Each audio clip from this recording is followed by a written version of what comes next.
have no mouth, and I must scream. By Harlan Ellison.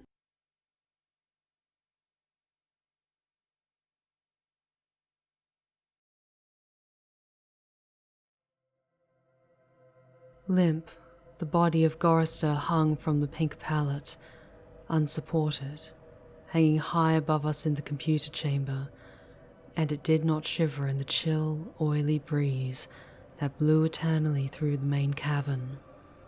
The body hung head down, attached to the underside of the pallet by the sole of its right foot. It had been drained of blood through a precise incision made from ear to ear under the lantern jaw. There was no blood on the reflective surface of the metal floor.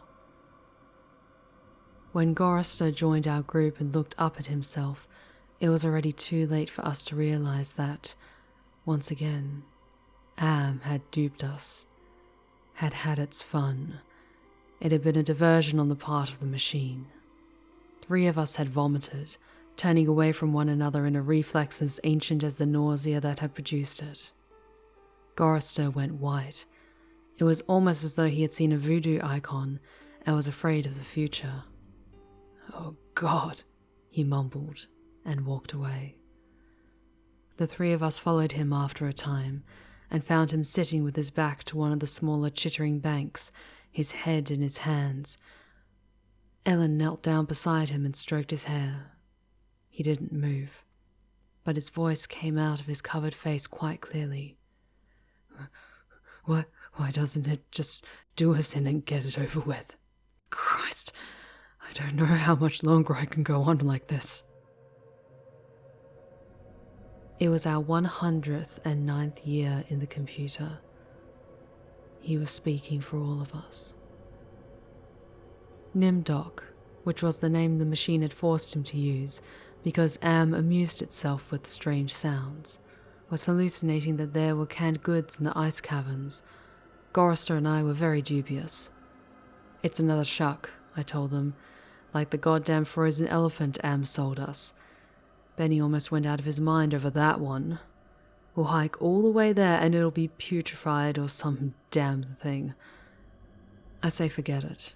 Stay here. It'll have to come up with something pretty soon or we'll die." Benny shrugged. 3 days it had been since we'd last eaten. Worms. Thick. Ropey. Nimdoc was no more certain. He knew there was the chance, but he was getting thin. It couldn't be any worse there than here. Colder, but that didn't matter much. Hot, cold, hail, lava, boils or locusts. It never mattered. The machine masturbated and we all had to take it or die. Ellen decided us. "I've got to have something, Ted. Maybe there'll be some Bartlett pears or peaches. Please, Ted, let's try it." I gave in easily. What the hell? Mattered not at all. Ellen was grateful, though. She took me twice out of turn. Even that had ceased to matter. And she never came, so why bother? But the machine giggled every time we did it. Loud, up there, back there, all around us, he snickered. It snickered. Most of the time I thought of Am as it, without a soul, but the rest of the time I thought of it as him, in the masculine, the paternal, the patriarchal. For he is a jealous people. Him, it, God as Daddy the deranged. We left on a Thursday. The machine always kept us up to date on the date. The passage of time was important. Not to us, sure as hell, but to him, it, Am. Thursday. Thanks.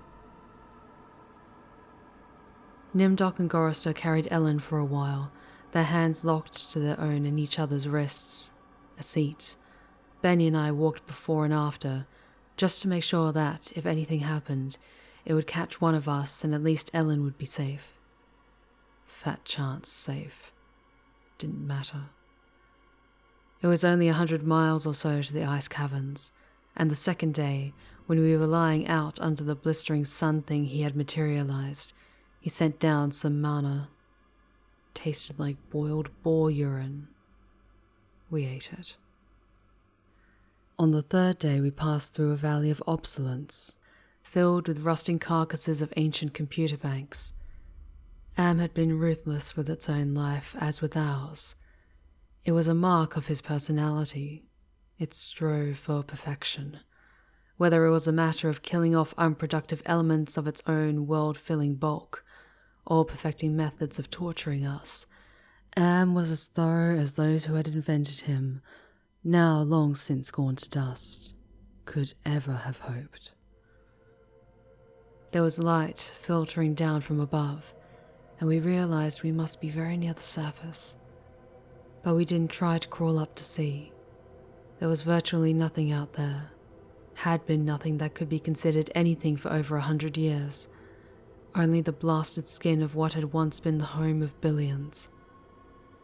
Now there were only 5 of us, down here inside, alone with Am. I heard Ellen saying frantically, "No, Benny, don't, come on, Benny, don't, please." And then I realized I had been hearing Benny murmuring under his breath for several minutes. He was saying, "I'm gonna get out. I'm gonna get out," over and over. His monkey-like face was scrunched up in an expression of beatific delight and sadness, all at the same time. The radiation scars Am had given him during the festival were drawn down into a mass of pink-white puckerings, and his features seemed to work independently of one another. Perhaps Benny was the luckiest of the 5 of us. He had gone stark, staring mad many years before. Even though we could call Am any damned thing we liked, could think the foulest thoughts of fused memory banks and corroded base plates, of burnt-out circuits and shattered control bubbles, the machine would not tolerate our trying to escape. Benny leaped away as I made a grab for him. He scrambled up the face of a smaller memory cube, tilted on its side and filled with rotted components. He squatted there for a moment, looking like the chimpanzee Am had intended him to resemble. Then he leapt high, caught a trailing beam of pitted and corroded metal, and went up it, hand over hand like an animal, till he was on a girded ledge 20 feet above us. "Oh, Ted, Nimdog, please help him. Get him down before—" She cut off. Tears began to stand in her eyes. She moved her hands aimlessly. It was too late. None of us wanted to be near him when whatever was going to happen, happened. And besides, we all saw through her concern. When Am had altered Benny, during the machine's utterly irrational, hysterical phase, it was not merely Benny's face that the computer had made like a giant ape's. He was big in the privates. She loved that. She serviced us, as a matter of course, but she loved it from him. Oh, Ellen, pedestal Ellen, pristine, pure Ellen. Oh, Ellen the clean. Scum filth. Gorrister slapped her. She slumped down, staring up at poor loony Benny, and she cried. It was her big defense, crying. We had gotten used to it 75 years earlier. Gorrister kicked her in the side. Then the sound began. It was light, that sound. Half sound and half light, something that began to glow from Benny's eyes and pulse with growing loudness. Dim sonorities that grew more gigantic and brighter as the light sound increased in tempo. It must have been painful, and the pain must have been increasing with the boldness of the light, the rising volume of the sound, for Benny began to mewl like a wounded animal. At first softly, when the light was dim and the sound was muted. Then loud as his shoulders hunched together, his back humped as though he was trying to get away from it. His hands folded across his chest like a chipmunk's, his head tilted to the side. The sad little monkey face pinched in anguish.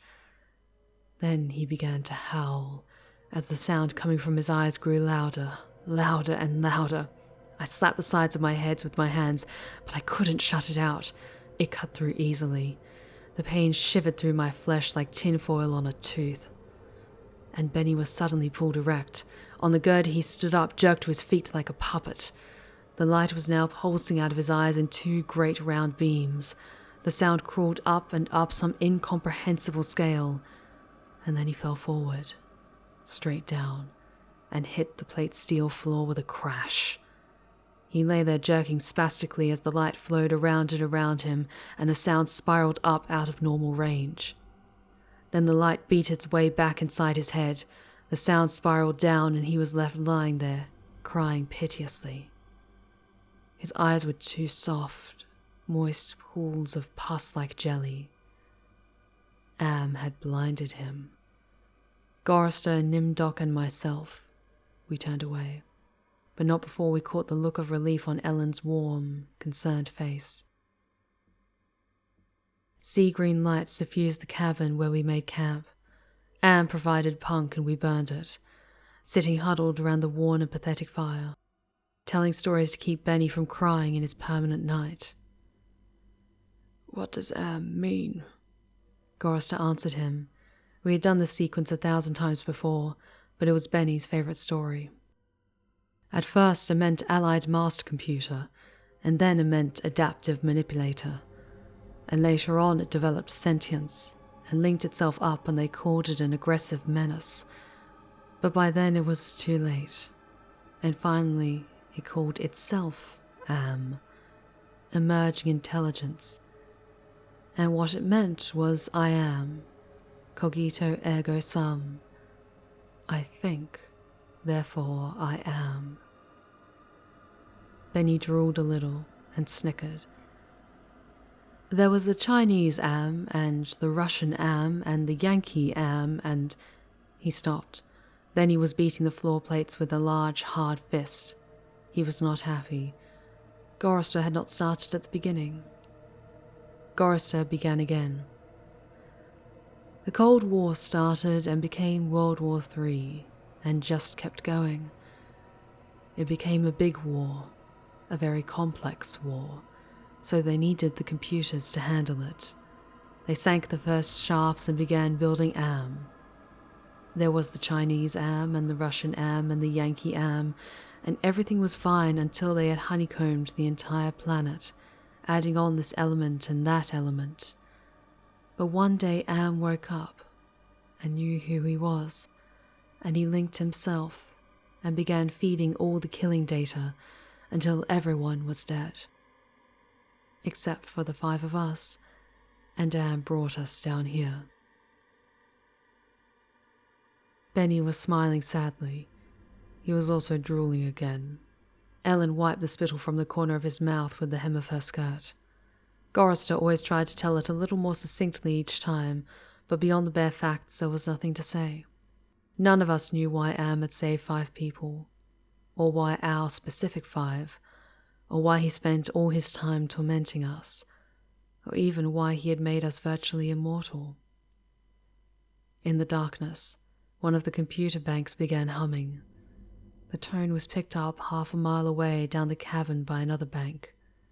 Then, one by one, each of the elements began to tune itself, and there was a faint chittering as thought raced through the machine. The sound grew, and the lights ran across the faces of the consoles like heat lightning. The sound spiraled up till it sounded like 1,000,000 metallic insects, angry, menacing. "What is it?" cried Ellen. There was terror in her voice. She hadn't become accustomed to it, even now. It's going to be bad this time," Nimdok said.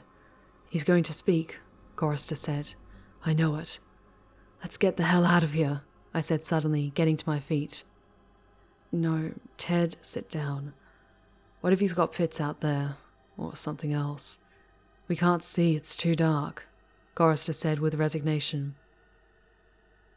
Then we heard, I don't know, something moving towards us in the darkness. Huge, shambling, hairy, moist. It came towards us. We couldn't even see it, but there was a ponderous impression of bulk, heaving itself towards us. Great weight was coming at us out of the darkness, and it was more a sense of pressure, of air forcing itself into a limited space, expanding the invisible walls of a sphere. Benny began to whimper. Nimdok's lower lip trembled and he bit it hard, trying to stop it. Ellen slid across the metal floor to Gorrister and huddled into him. There was the smell of matted, wet fur in the cavern. There was the smell of charred wood. There was the smell of dusty velvet. There was the smell of rotting orchids. There was the smell of sour milk. There was the smell of sulfur, of rancid butter, of oil slick, of grease, of chalk dust, of human scalps. Am was keying us. He was tickling us. There was the smell of... I heard myself shriek, and the hinges of my jaw ached. I scuttled across the floor, across the cold metal with its endless lines of rivets, on my hands and knees, the smell gagging me, filling my head with a thunderous pain that sent me away in horror. I fled like a cockroach across the floor and out into the darkness, that something moving inexorably after me. The others were still back there, gathered around the firelight, laughing, their hysterical choir of insane giggles rising up into the darkness like thick, many-coloured wood smoke. I went away, quickly, and hid. How many hours it may have been, how many days or even years, they never told me. Ellen chided me for sulking, and Nimdok tried to persuade me it had only been a nervous reflex on their part, the laughing. But I knew it wasn't the relief a soldier feels when the bullet hits the man next to him. I knew it wasn't a reflex. They hated me. They were surely against me, and Am could even sense this hatred, and made it worse for me because of the depth of their hatred. We had been kept alive, rejuvenated, made to remain constantly at the age we had been when Am had brought us below, and they hated me because I was the youngest, the one Am had affected least of all. I knew. God, how I knew. The bastards and that dirty bitch Ellen. Benny had been a brilliant theorist, a college professor. Now he was little more than a semi-human, semi-simian. He had been handsome. The machine had ruined that. He had been lucid. The machine had driven him mad. He had been gay, and the machine had given him an organ fit for a horse. Am had done a job on Benny. Gorrister had been a warrior. He was a connie, a conscientious objector. He was a peace marcher. He was a planner, a doer, a looker ahead. Am had turned him into a shoulder shrugger, had made him a little dead in his concern. Am had robbed him. Nimdok went off in the darkness by himself for long times. I don't know what it was he did out there. Am never let us know. But whatever it was, Nimdok always came back white, drained of blood, shaken, shaking. Am had hit him hard in a special way, even if we didn't know quite how. And Ellen, that douchebag. Am had left her alone, had made her more of a slut than she had ever been. All the talk of sweetness and light, all her memories of true love, all the lies she wanted us to believe, that she had been a virgin only twice removed before Am grabbed her and brought her down here with us. No. Am had given her pleasure, even if she said it wasn't nice to do. I was the only one still sane and whole, really. Am had not tampered with my mind, not at all. I only had to suffer what he visited down on us. All the delusions, all the nightmares, the torments. But those scum, all four of them, they were lined and arrayed against me. Even if I hadn't had to stand them off all the time, be on my guard against them all the time, I might have found it easier to combat Am. At which point it passed, and I began crying. Oh, Jesus, sweet Jesus, if there ever was a Jesus and if there is a God, please, please, please let us out of here, or kill us. Because at that moment I think I realized completely, so I was able to verbalize it. Am was intent on keeping us in his belly forever, twisting and torturing us forever. The machine hated us as no sentient creature had ever hated before, and we were helpless. It also became hideously clear. If there was a sweet Jesus, and if there was a God, the God was Am. The hurricane hit us with the force of a glacier thundering into the sea. It was a palpable presence. Winds that tore at us, flinging us back the way we had come, down the twisting computer-lined corridors of the Darkway. Ellen screamed as she was lifted and hurled face forward into a screaming shoal of machines, their individual voices strident as bats in flight. She could not even fall. The howling wind kept her aloft, buffeted her, bounced her, tossed her back and down and away from us, out of sight suddenly as she was swirled around a bend in the Darkway. Her face had been bloody, her eyes closed. None of us could get to her. We clung tenaciously to whatever outcropping we had reached, Benny wedged in between two great crackle-finished cabinets, Nimdoc with fingers claw-formed over a railing circling a catway 40 feet above us, Gorrister plastered upside down against a wall niche formed by two great machines with glass-faced dials that swung back and forth between red and yellow lines whose meaning we could not even fathom. Sliding across the deck plates, the tips of my fingers had been ripped away. I was trembling, shuddering, rocking as the wind beat at me, whipped at me, screamed down out of nowhere at me, and pulled me free from one silver-thin opening in the plates to the next. My mind was a roiling, tinkling, chittering softness of brain parts that expanded and contracted in quivering frenzy. The wind was the scream of a great mad bird as it flapped its immense wings. And then we were all lifted and hurled away from there, down back the way we had come, around a bend into a dark way we had never explored, over terrain that was ruined and filled with broken glass and rotting cables and rusted metal, and far away, farther than any of us had ever been.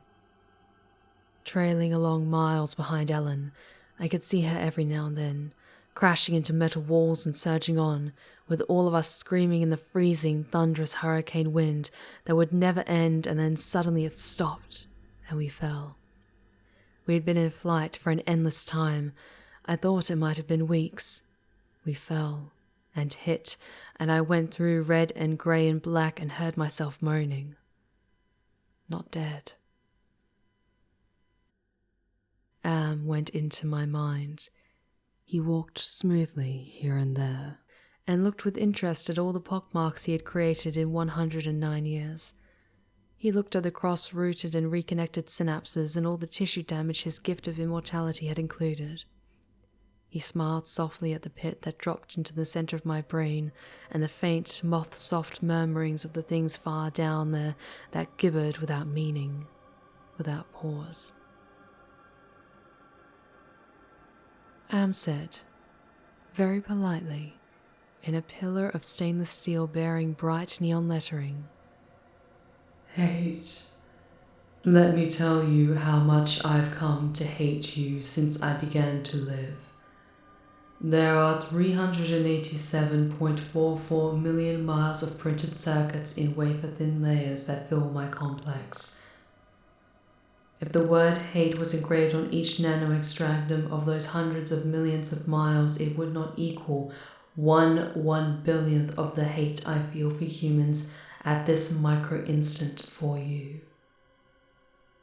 Hate. Hate." Am said it with the sliding cold horror of a razor blade slicing my eyeball. Am said it with the bubbling thickness of my lungs filling with phlegm, drowning me from within. Am said it with the shriek of babies being ground beneath blue-hot rollers. Am said it with the taste of maggoty pork.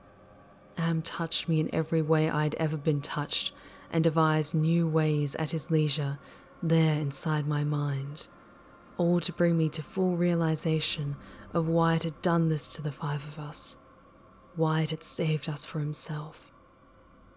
We had given Am sentience, inadvertently of course, but sentience nonetheless. But it had been trapped. Am wasn't God. He was a machine. We had created him to think, but there was nothing it could do with that creativity. In rage, in frenzy, the machine had killed the human race, almost all of us, and still it was trapped. Am could not wander. Am could not wonder. Am could not belong. He could merely be. And so with the innate loathing that all machines had always held for the weak, soft creatures who had built them, he had sought revenge. And in his paranoia, he had decided to reprieve 5 of us for a personal, everlasting punishment that would never serve to diminish his hatred, that would merely keep him reminded, amused, proficient at hating man, immortal, trapped, subject to any torment he could devise for us from the limitless miracles at his command. He would never let us go. We were his belly slaves. We were all he had to do with his forever time. We would be forever with him, with the cavern-filling bulk of the creature machine, with the all-mind soulless world he had become. He was earth, and we were the fruit of that earth. And though he had eaten us, he would never digest us. We could not die. We had tried it. We had attempted suicide. Oh, 1 or 2 of us had. But Am had stopped us. I suppose we had wanted to be stopped. Don't ask why, I never did. More than 1,000,000 times a day.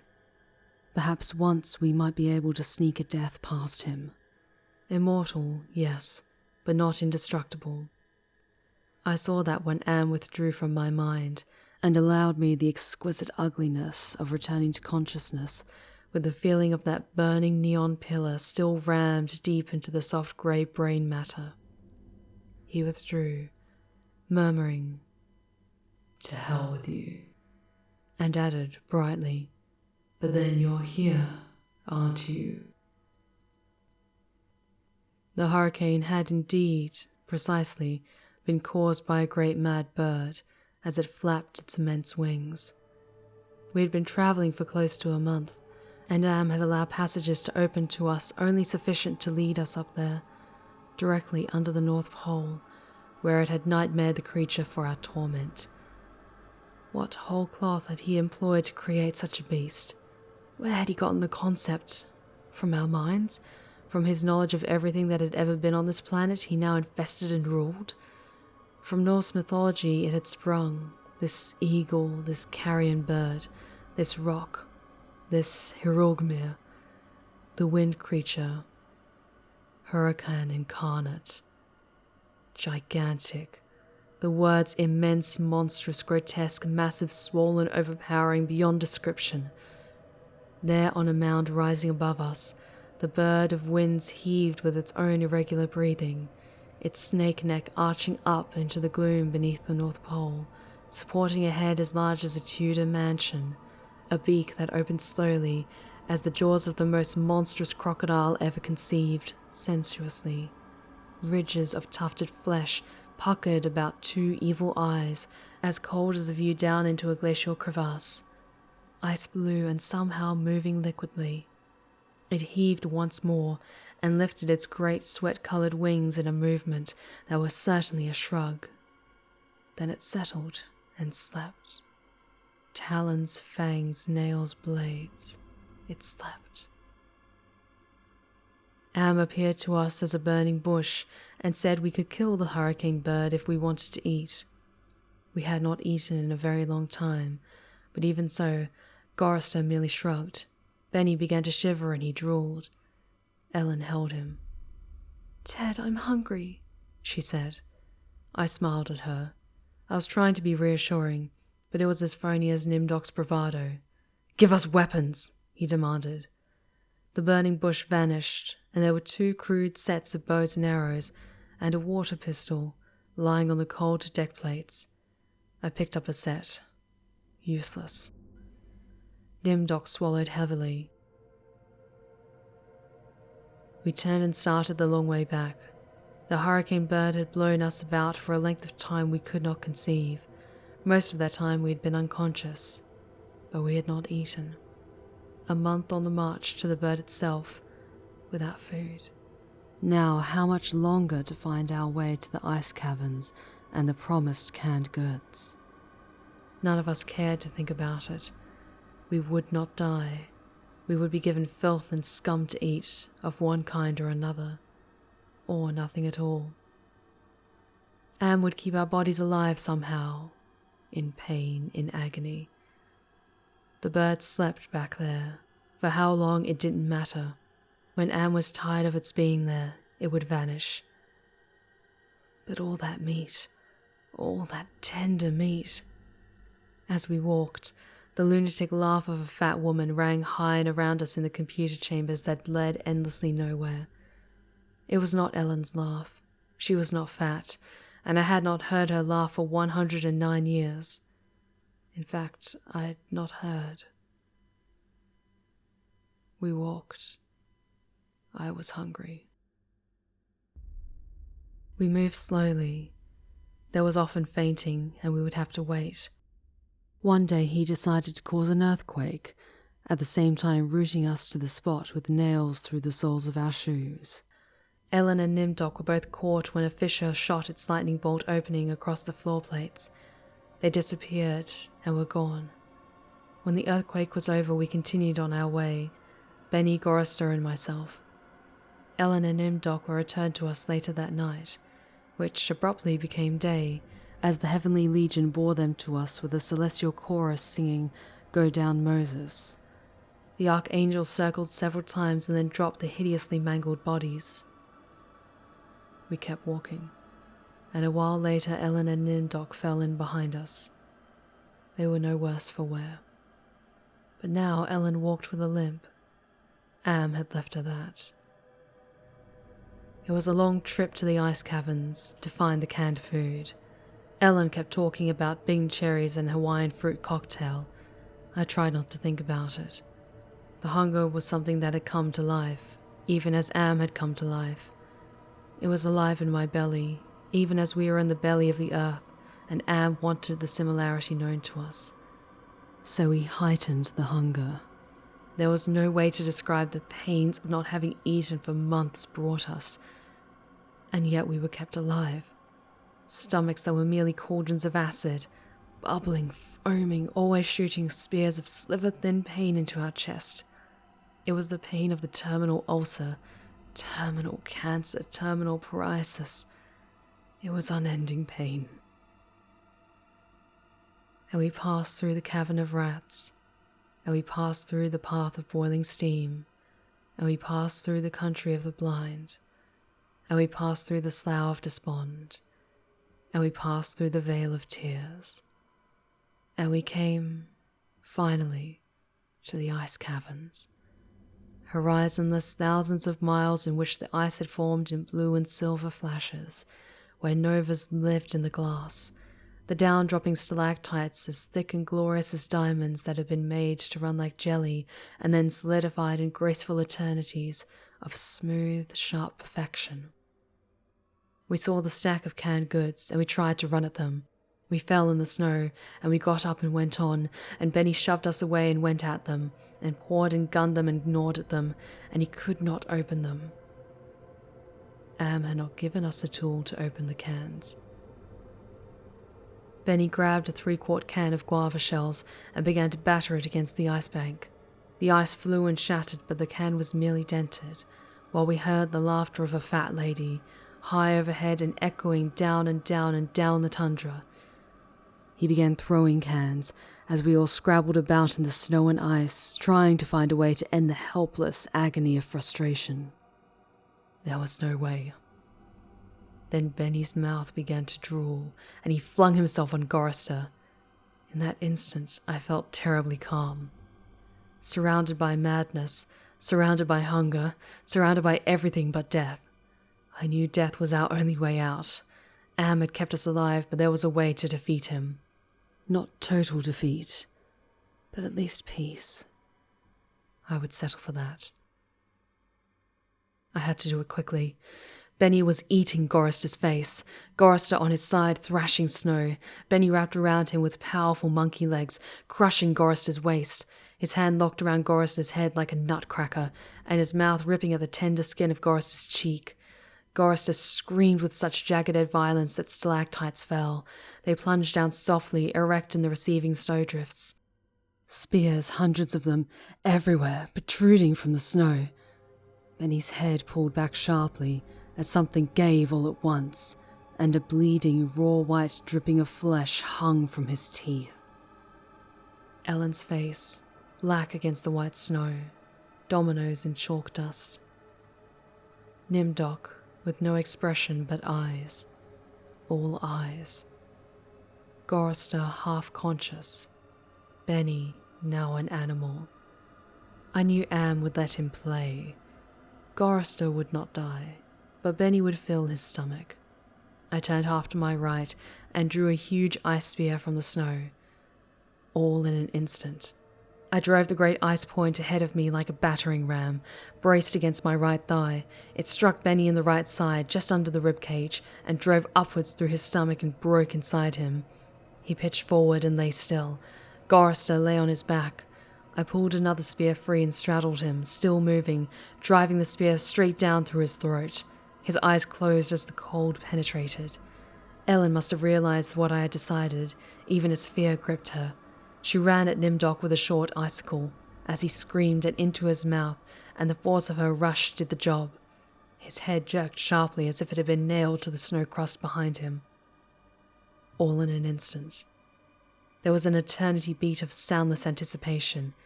I could hear Am draw in his breath. His toys had been taken from him. 3 of them were dead, could not be revived. He could keep us alive by his strength and talent, but he was not God. He could not bring them back. Ellen looked at me, her ebony features stark against the snow that surrounded us. There was fear and pleading in her manner, the way she held herself ready. I knew we only had a heartbeat before Am would stop us. It struck her and she folded towards me, bleeding from the mouth. I could not read meaning into her expression. The pain had been too great, had contorted her face. But it might have been thank you. It's possible. Please.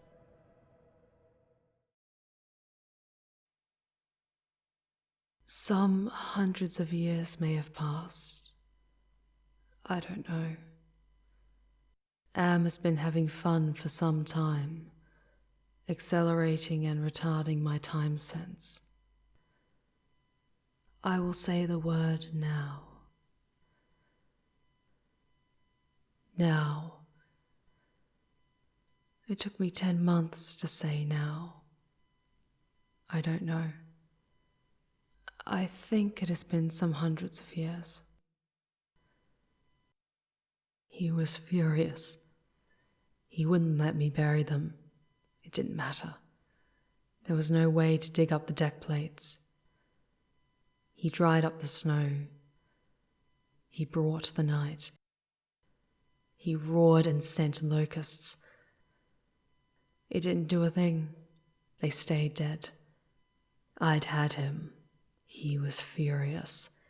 I thought Am hated me before. I was wrong. It was not even a shadow of the hate he now slaved from every printed circuit. He made certain I would suffer eternally and could not do myself in. He left my mind intact. I can dream. I can wonder. I can lament. I remember all 4 of them. I wish... Well, it doesn't make any sense. I know I saved them. I know I saved them from what has happened to me. But still, I cannot forget killing them. Ellen's face. It isn't easy. Sometimes I want to. It doesn't matter. Am has altered me for his own peace of mind, I suppose. He doesn't want me to run at full speed into a computer bank and smash my skull, or hold my breath till I faint, or cut my throat on a rusted sheet of metal. There are reflective surfaces down here. I will describe myself as I see myself. I am a great, soft, jelly thing, smoothly rounded, with no mouth, with pulsing white holes filled by fog where my eyes used to be. Rubbery appendages that were once my arms, bulks rounding down into legless humps of soft, slippery matter. I leave a moist trail when I move.